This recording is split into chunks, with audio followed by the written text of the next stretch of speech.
14 जानेवारी हा दिवस भारताच्या इतिहासात पानिपत दिवस म्हणून ओळखला जातो. हरियाणा राज्यातील पानिपत येथे भारताच्या इतिहासाला कलाटणी देणाऱ्या 3 महत्त्वाच्या लढाया झाल्या.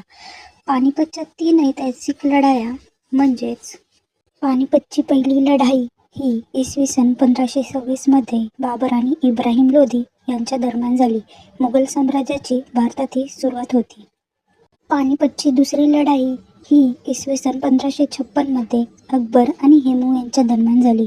मुघल सत्तेचे हे बळकटीकरण होते. पानिपतची तिसरी लढाई ही इसवी सन 1761 मध्ये आणि अहमद शाह अब्दाली यांच्यामध्ये झाली. भारतीय इतिहासातील अत्यंत निर्णायक हे युद्ध होते. पानिपतचे ऐतिहासिक महत्त्व. भारताच्या राजकीय सत्तेची दिशा बदलली. युद्धनीती व शस्त्रांमध्ये मोठा बदल झाला. पानिपत भूमी म्हणजे इतिहास घडवणारी ही भूमी ठरली. याच माहितीसाठी मराठी डेली या शॉर्ट्स चॅनलला फॉलो करा.